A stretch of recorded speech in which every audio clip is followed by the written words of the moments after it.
거룩하신 하나님 아버지 감사합니다.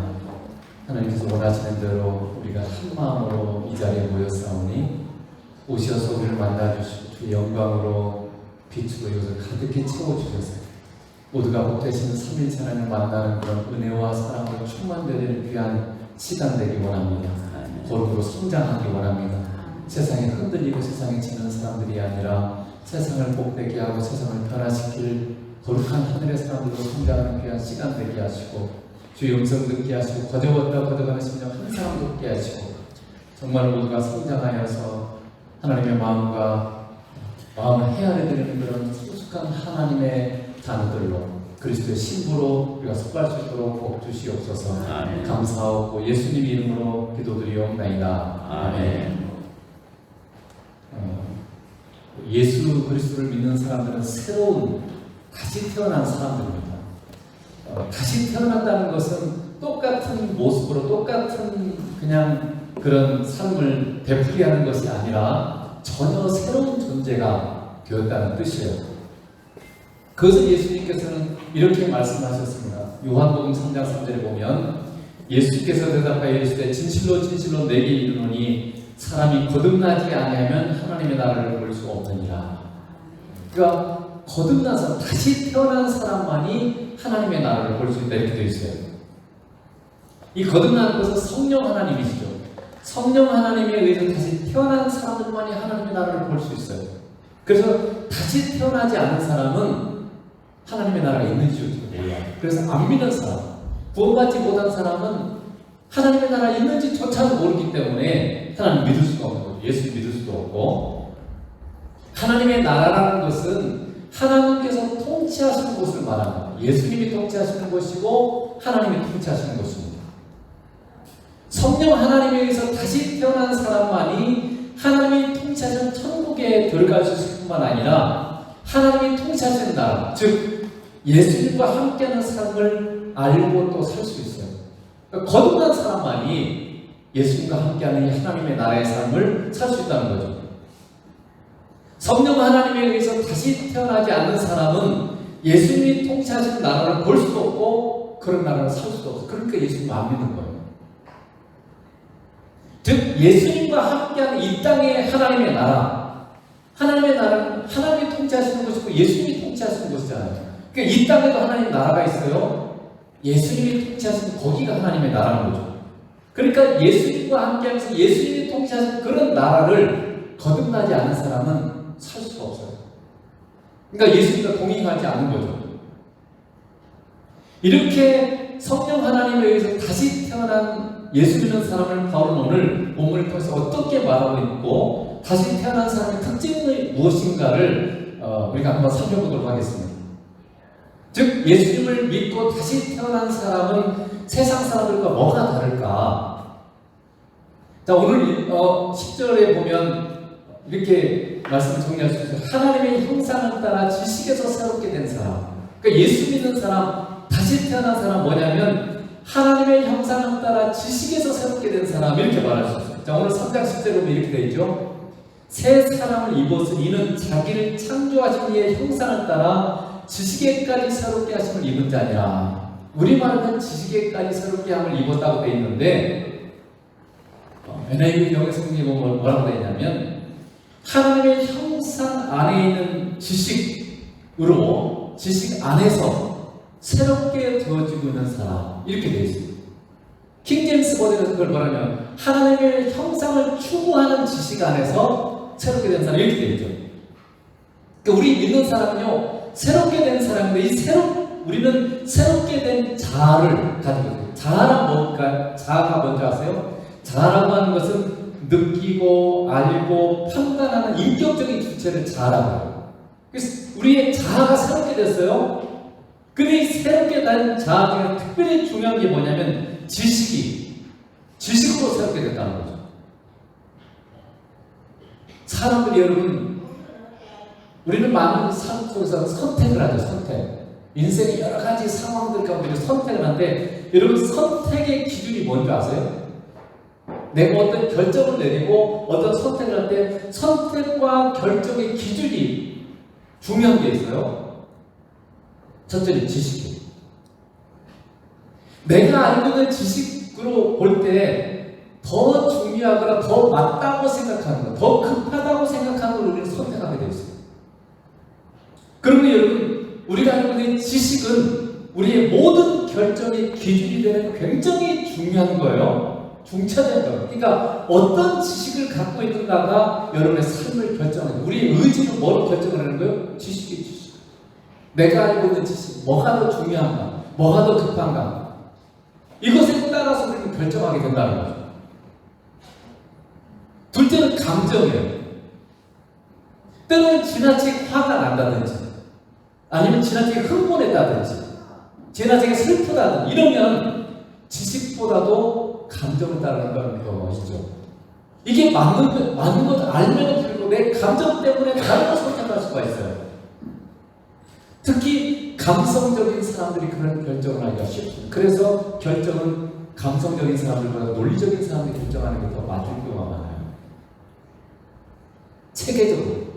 그래서 가장 하나님께서 남성이 주로 이제 논리적인 남성을 가장 중요한 이유 중에 하나도 감정을 따라 결정하기보다는 체계적으로 이렇게 뭔가 판단해서 잘 결정하도록 하기 위해서 그렇게 정한 이유 중에 하나일 수도 있겠습니다. 그래서 감정을 따라서 우리가 결정을 하게 되면 문제가 될 경우가 많습니다. 그래서 우리는 지식에 의해서 결정을 해야 돼요. 지식. 참된 지식. 그리고 감정은 뒤따라오는 것이야 돼요. 감정이 내 삶을 이끌어가면 안 돼요. 그렇지만 이 감정은 굉장히 또 중요해요. 감정은 마치 부스터처럼 능력이 있어요.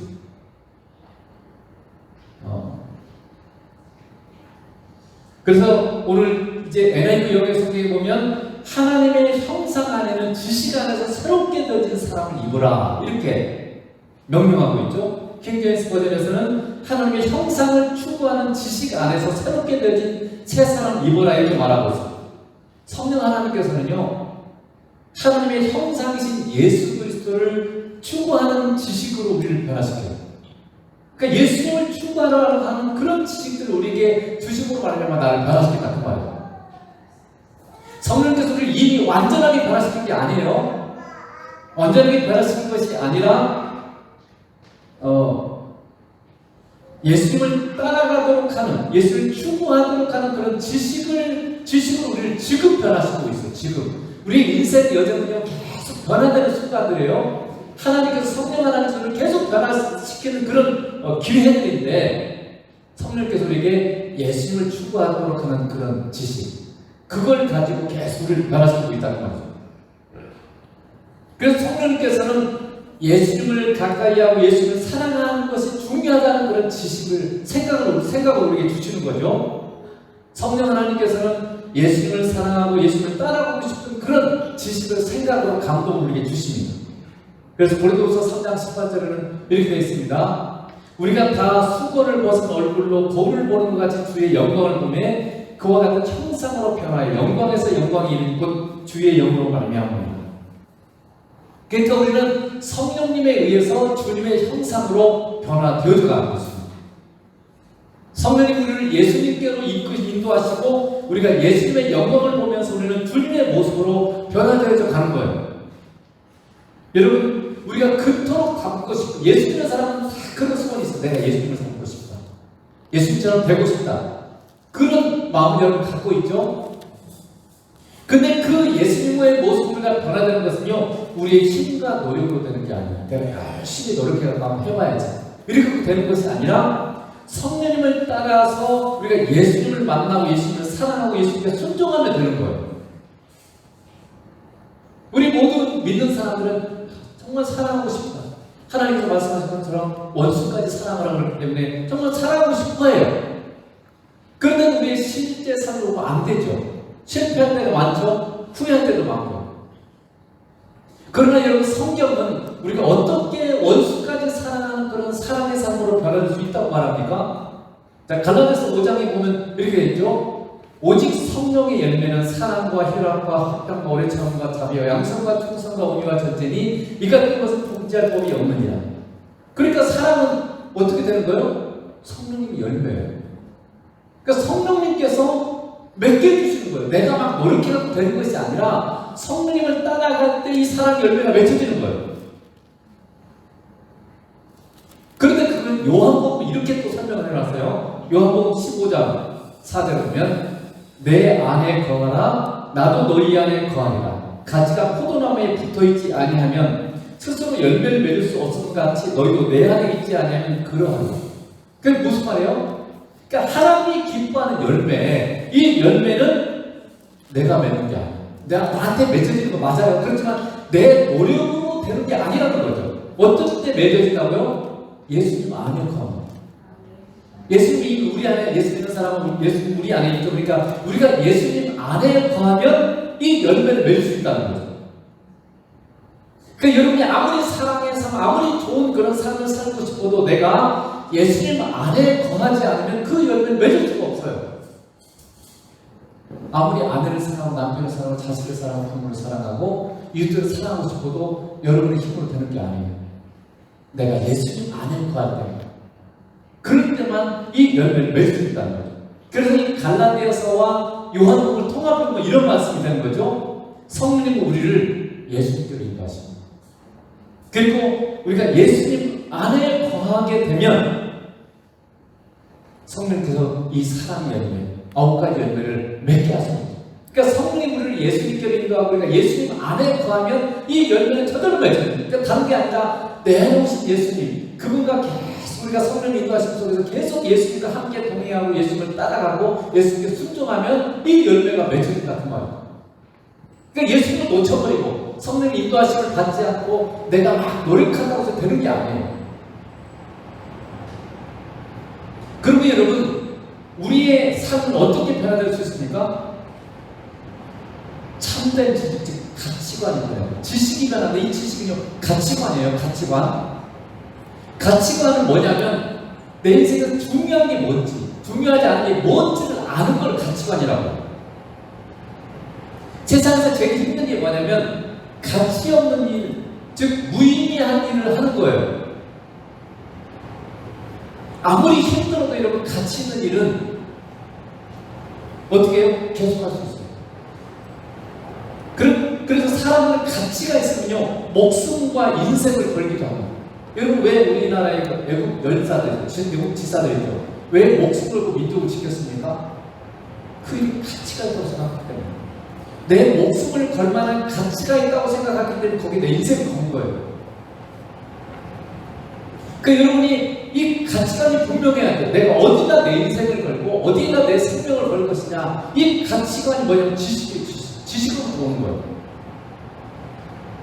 과거 러시아에는 이런 형벌이 있었다고 그래요. 시베리아가 여러분이 겨울에 엄청나게 차갑잖아요.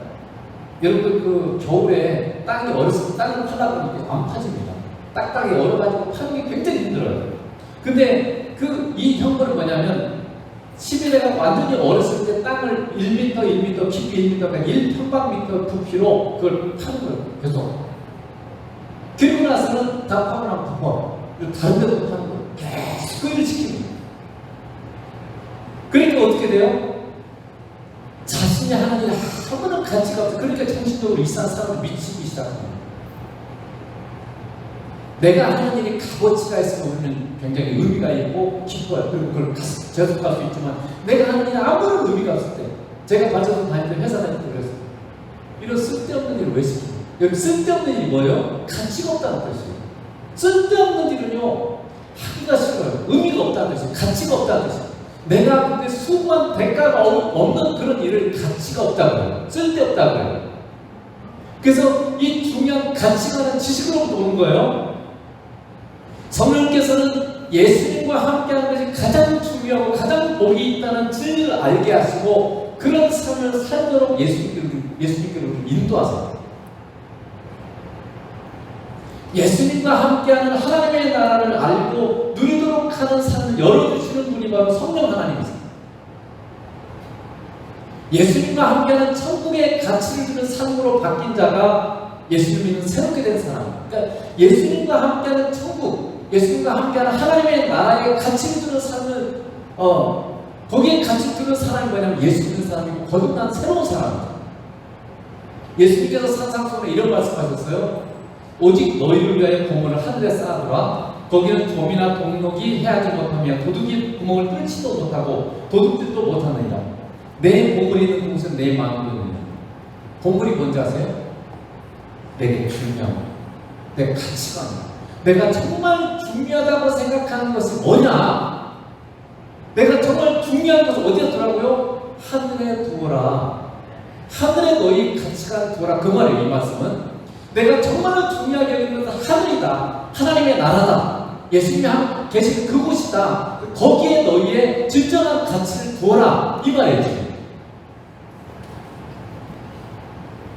그래서 예수를 믿는 사람, 즉 성령님에 의해서 지식이 변한 사람은요, 하늘의 것에 가치를 두는 사람. 그러나 믿지 않는 사람은요, 땅의 것에 가치를 두는 사람, 땅의 것이 중요한 사람이에요. 그런데 여러분, 믿음이 성장할수록 어떻습니까? 믿음이 성장할수록 자꾸 하늘의 것을 쳐다보고 하늘의 가치를 두고. 여러분, 이 땅에 돈 많이 벌고 좋은 아파트 사고 좋은 차 타고 다니고 좋은 옷 입고 다니고 좋은 가방 들고 다니고 그게 여러분 가치가 있어 보입니까? 그것이 여러분 중요합니까? 거기에 여러분이 만약에 가치를 두고 산다, 그게 중요하게 느끼면 여러분 땅의 것에 지금 가치를 두고 사는 사람, 하늘의 가치를 두고 사는 사람, 거듭난 사람, 진짜 성숙한 사람은요, 그런 게 별로 중요하지 않아요. 뭐 어때요? 좀 작은 집을 사는, 좀 싼 옷 입고 다니면, 아니면 대중교통을 타고 다니면 내 인생의 값어치가 떨어지는 건가요? 그게 여러분 인생의 행복을 결정하고 여러분의 가치를 결정하나요? 그렇지 않습니다. 하나님께서는 우리의 진정한 가치관이 정말 중요한 것이 하늘에 있다고 말하고, 하나님과 함께하는 사람, 예수님과 함께하는 사람이 그것이 가장 가치 있음을 우리에게 얘기해주고 있는 거죠. 그래서 이 가치관이 있잖아요. 더 이상 세상의 것을 추구하는 사람이 아니라 예수님과 함께하는 하늘의 것을 추구하는 사람이 뭐냐면 새로운 사람, 거듭난 사람, 예수 믿는 사람, 이렇게 여러분 정리할 수 있어요. 돈 없다고 못 살겠다, 이 세상의 것이 없어서 못 살겠다, 이런 사람들은 아직도 이 세상의 것에 가치를 두고 사는 사람들이고 아직 성숙하지 못한, 신앙이 성숙하지 못한 사람이라 이렇게 말할 수 있어요. 그래서 바울은 빌립보서 뭐라고 말합니까? 나는 지금이라도 이 세상을 떠나서 주님과 함께하고 싶다. 여러분, 지금이라도 주님 오시라고 갈 준비가 돼 있어요? 내가 정말 중요한 것은 하늘에 쌓아둔 사람이라면요, 하늘에 갇힌 사람이요, 지금 가도 괜찮아요. 오늘 어서 오십시오. 지금이라도 어서 오십시오. 주님 오시면 가겠습니다. 이런 준비를 하는 사람들 뭐예요? 하늘에 갇힌, 하늘을 추구하는 사람들이 그렇게 하는 거예요. 근데 입장에서 중요하게, 입장에서 목표로 하는 사람은요, 주님 오시면 안 되는데 큰일 나네요. 그래서 주님 재림을 두려워하는 사람도 있어요. 왜 두려워해요? 이 땅이 끝나니까. 이 땅에 가서 같이 있는 사람은 주님 재림을 두려워해요. 주님 어서 오시옵소서가 아니라 천천히 오세요, 이렇게 말하는 사람도 있어요. 왜 그래요? 이 땅에 가서 같이 있고 살기 때문에. 그래서 진정으로 성령님에서 거듭난 사람, 예수 믿는 사람이라고 하는 것은 새롭게 됐는데 뭐가 바뀌었어요? 가치가. 내가 진짜 중요하게 여기는 것은 예수님과 함께하는 하늘의 것에 가치를 두고 있는 사람.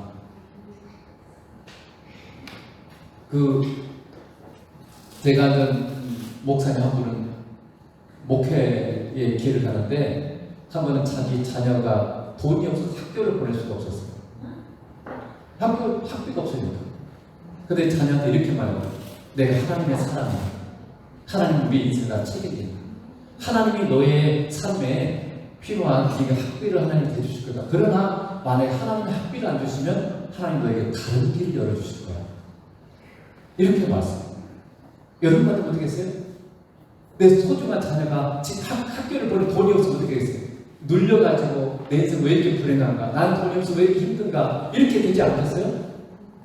근데 하늘의 가치를 두고 사는 사람은 하나님이 이 세상을 통치하죠. 하나님과 함께하는 게 중요하니까 괜찮아요.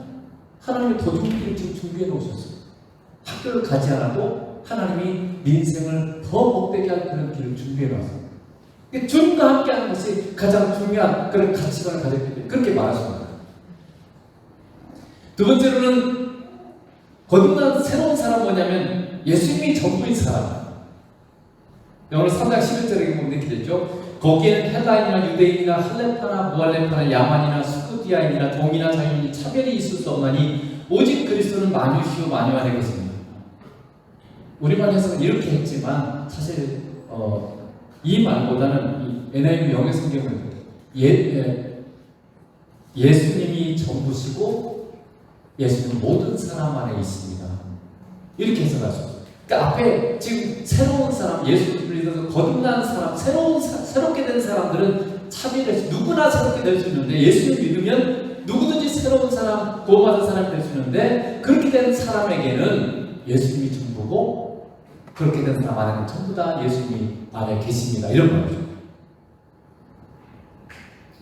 그래서 여러분 새롭게 된 사람, 예수 믿는 사람과 그렇지 않은 사람의 본질적인 차이는 뭐냐면 새롭게 된 사람 안에는 예수님이 계신 사람이에요.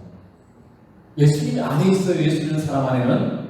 그리고 예수님이 전부가 된 사람, 이런 사람은 뭐래요? 그 사람이 새롭게 된 사람이고 구원받은 사람인 것입니다. 구원받아 새롭게 된 사람은 누구나 예수님을 안에 모시고 사는 자입니다. 다른 말로 말하면 예수님을 주님으로 모시고 사는 사람, 이게 구원받은 사람이고 새롭게 된 사람. 적어도 여러분 믿는 자라면 내 삶을 주님이 이끌어가는 자라는 뜻이에요. 우리가 믿음이 적어서 그렇지 그런 시간이 적을지라도 신앙이라는 게 무슨 뜻이냐면 예수님이 주인이 되셔서 내 삶을 이끌어가는 사람, 이런 뜻이에요. 그런 의미에서 여러분 지난주 한 주 동안 살면서 여러분의 삶을 누가 결정했어요? 어디로 갈지, 뭘 할지 누가 결정했어요? 여러분이 결정했어요? 주님이 결정했어요? 주님이 결정하는 게 예수 믿는 사람과 새롭게 된 사람. 내가 어디로 갈지, 뭘 할지 주님께 물어보고 주님이 기뻐하시는 길을 내가 선택하는 거, 그게 주님이 내 인생의 주인이라는 뜻이에요. 처음 코로나19가 막 퍼질 때 교회가 좀 어려웠죠. 정부에서 교회가 예배를 못 드리게 막 했습니다. 여러 가지 힘들게 만들었죠. 그래서 교회에 모여서 대면 예배를 드릴 것이냐 아니면 인터넷으로 비대면 예배를 드릴 것이냐는 문제로 굉장히 큰 압박이 있었어요. 논쟁이 좀 있었어요. 그리고 많은 신학자들이 사랑이라는 걸 우리가 모여서 하면 코로나19가 퍼지고 국민들이 고통당하기 때문에 비대면 예배를 드리는 것이 맞다, 이렇게 결론을 내렸어요. 그때 제게 드는 질문 이유가 있어요. 누구 마음대로? 누가 하라겠지? 우리의 주인이신 주님이 그렇게 말했나? 주님한테 물어봤어? 지금 우리는 뭐예요? 논리적으로, 지식적으로 이게 맞네 저게 맞네 하고 있었던 거예요. 진짜는 우리의 주인이신 주님이 뭘 원하는가를 물어봐야 되죠. 그렇지 않나요? 내 지식을 결정한 건 신앙이 아닌 거예요. 주님 그 믿음이 아니에요. 내가 결정한 거죠. 내 논리, 내 합리, 내 이성을 기준으로 해서 판단했기 때문에 그것은 믿음이라고 말할 수 없어요. 우리는 우리의 지식과 논리를 따라서 이런저런 결정을 많이 하죠. 내가 맞다고 생각하고 내가 옳다고 생각하는 것을 우리는 결정합니다. 그러나 여러분, 우리가 주님을, 예수 그리스도를 나의 주인으로 모신다는 의미는 내 지식을 따라 결정하는 것이 아니라 주님 앞에 물어보는 것이고 주님을 기쁘시게 하는 것으로, 나를 기쁘게 하고 내게 유익한 길이 아니라 주님을 기쁘시게 하는 길로 내가 결정을 따라간다는 것입니다.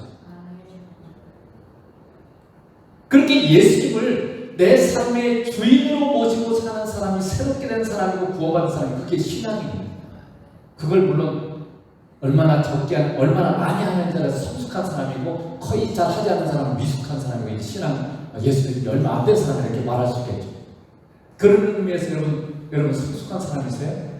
교회 많이 다니고 이거 중요하죠. 그렇지만 진짜 중요한 것은 내 삶을 주님이 이끌어 가시는 게 더 중요해요. 정말 내가 예배를 드리고 말씀을 보고 기도하는 이유는 그 주님을 내 삶의 주인으로 모시고 주님이 내 인생을 이끌어 가도록 하는, 주님과 함께하면서 그분 내가 따라가는 인생으로 내가 얼마나 변화되느냐가 훨씬 더 중요한 문제. 여러분 그렇게 변화되고 있습니까? 아직도 내 기준, 내 생각을 따라 이렇게 결정합니다. 두 번째는요, 새롭게 된 사람은 예수님이 전부가 된 사람이에요. 주님을 내 인생의 최고의 가장 큰 가치로 여기는 사람이 되었다는 뜻이에요. 성령을 우리 믿는 자가 예수님을 추구하도록 이끄십니다. 예수님께로만 이끄세요. 성령님은 항상 예수님을 드러내시고 예수님을 높이시고 그런 대로 나를 이끄세요. 믿는다는 것은 예수님과 더 많은 시간을 보내고 예수님과 함께하는 것은 최고의 가치와 최고의 행복을 여기는 거예요. 어제 우리 처 부모님이 둘째 부모님이 돌아가셨어요. 장례식장에 갔는데 이런 경우를 처음 봤어요. 아들들이 정말 많이 울더라고요. 딸들보다 아들들이 더 많이 울어요. 며느리들이 거의 아는데 아들들이 계속 눈물이 막 계속 흐르더라고요. 그런데 제가 생각을 해봤어요. 그 사람은 그렇게 우는 이유, 나는 울지 않는 이유가 뭘까? 왜 안 울까요? 어떤 사람과의 그 사랑의 깊이나 이런 것은요, 그 사람과 내가 함께한 시간이고 경험이에요. 내가 그 사람과 많은 시간을 보내면 그 사람은 나한테 소중한 사람, 많은 것을 공유하고 있잖아요. 그런 사람을 잃어버리면 아파요. 힘들어요. 사람이죠. 그러나 내가 나하고 시간을 보내지 않는 사람 죽든가 말든가 나하고 아무 상관없이 내가 슬프지 않아요. 그런 사람은. 여러분 수많은 사람이 죽고 되면 안 울지 않아요. 왜냐하면 그 사람은 나와 아무런 공통점이 없어요. 같이 한 시간이 없어요. 여러분 주님과 많은 시간을 보내고 있습니까? 주님과 얼마나 깊은 시간을 여러분이 보내고 있는가가 주님과 여러분의 사랑의 깊이에요.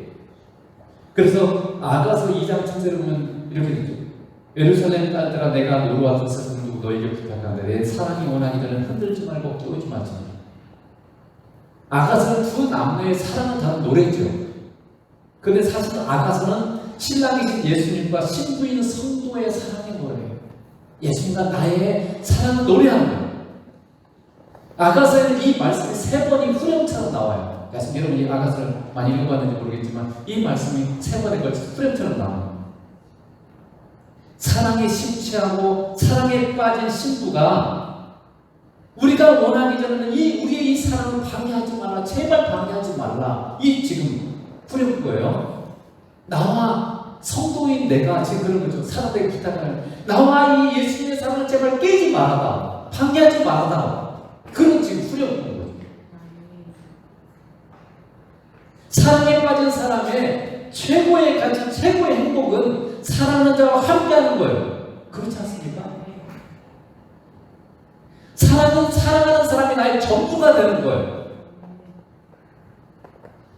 사랑하는 그 사람을 얻기 위해서라면 나의 모든 것을 다 투자하는 거예요. 그게 사랑에 빠진 사람의 모습입니다. 내가 그 사랑하는 사람을 얻기 위해서 내가 가진 모든 것을 기꺼이 포기할 수도 있고 다툴 수도 있어요. 이게 사랑이에요. 그래서 하나님은 사랑하는 우리를 얻기 위해서 그분의 가장 귀한 아들의 생명을 위해서 주셨어요. 왜요? 우리를 너무나 사랑하죠. 하나님의 최고의 가치, 가장 귀중한 존재이신 예수님의 생명을 위해서 기꺼이 내주셨어요. 하나님께 그리고 예수님께는 뭐예요? 우리가 전부예요. 여러분 어떻게 생각하세요? 여러분 한 사람 한 사람이 예수님께나 하나님께나 너무나 소중한 그분의 전부인 존재들이에요. 우리가 생각할 때 난 별 볼 게 없고 뭐 믿음으로 제대로 살지도 못하고 그러니까 별 의미도 없고 그냥 별 볼 일 없는 존재라고 생각할지 모르지만 하나님께는 예수님은 내가 전부예요. 나와 함께하는 게 그분의 행복이고 나와 만나는 게 그분의 가치고 그런 거죠. 그러니까 여러분 이 예배의 자리 말씀을 읽으면서 주님 만나는 자리 기도로 주님 만나는 자리가 여러분은 별거 아니라고 생각하지 모르지만 하나님 얼마나 기다리십니까? 우리 함께하는 시간 그분의 행복한 시간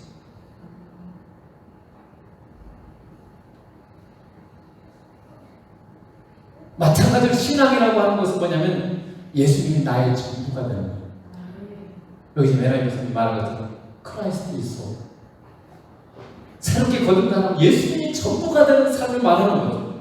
사랑하는 예수님을 얻기 위해서라면 무엇이라도 버릴 수 있고 무엇이라도 할 수 있는 사람 그런 사람이 성숙한 믿음의 사람. 여러분 여러분 예수님을 더 조금이라도 더 가까이 하고 예수님을 좀 더 예수님과 함께하기 위해서 여러분 무엇인지 버릴 준비가 되어 있습니까? 무엇인지 포기할 수 있는 그런 자세가 여러분에게 되어 있나요? 이게 예수님을 전부로 아는 사람, 성숙한 사람의 모습이고 예수님을 얻기 위해서 예수님의 기쁨을 주고 싶다면 나는 뭐든지 포기할 수 있고 무엇이든지 투자할 수 있고 무엇인지 할 수 있는 사람, 그게 바로 새롭게 변화된 사람이고 정말 성숙한 사람이 이렇게 말할 수 있습니다. 여러분의 삶이 그렇게 변화되고 있습니까? 아니면 단지 세상의 어떤 것을 얻기 위해서 예수님을 부적처럼 그냥 필요한 그냥 마술가처럼 내가 필요할 때 한 번씩 와서 도와주는 그런 정도로 여러분 예수님을 취급하고 있습니다. 신앙은 예수님이 전부인 사람, 예수님을 얻기 위해서 기꺼이 따로 내 생각조차도 포기할 수 있을 정도인데, 그래서 예수님이 뭐라고 하세요? 자기 처자나 자기 아내나 자녀를 말하는 거죠. 부모나 누구라도 나보다 더 사랑하는, 예수님 자신보다 더 사랑하는 너희가 여기 합당치 않다, 내 제자로서 합당치 않다, 이렇게 말합니다. 그러니까 제자하는 삶은 예수님을 따라가는 삶은 뭐예요? 예수님을 가장 사랑하는 삶. 근데 그게 사실은 예수님을 위해서 모든 걸 포기하는 게 사실 버리는 게 아니에요. 예수님이 책임져줘요. 버린다는 말은 뭐냐면 예수님께 맡긴다는 뜻이에요. 내 자녀를 예수님께 맡긴다는 뜻이에요. 내가 더 이상 사랑하는 게 아니라 주님의 사랑에 맡기는 거예요. 이게 포기예요. 근데 그걸 마치 세상에서 방치해버리고 막 망하게 만드는 것을 여러분이 그렇게 생각하니까 버리는 거다. 주님이 더 잘 책임이시고 주님이 더 능력이 있고 주님이 더 사랑하시고, 그러니까 우리의 자녀나 우리의 부모를 주님께 맡기세요. 내가 책임지고 그걸 내가 사랑하려고 그러다가 주님 놓치지 말고 주님을 얻어서 주님이 책임지게 만들면 여러분의 인생이 가장 행복되고 영광스러운 그런 삶이 될 수 있다는 걸 주님이 아시기 때문에 그렇게 여러분이 말하는 거죠.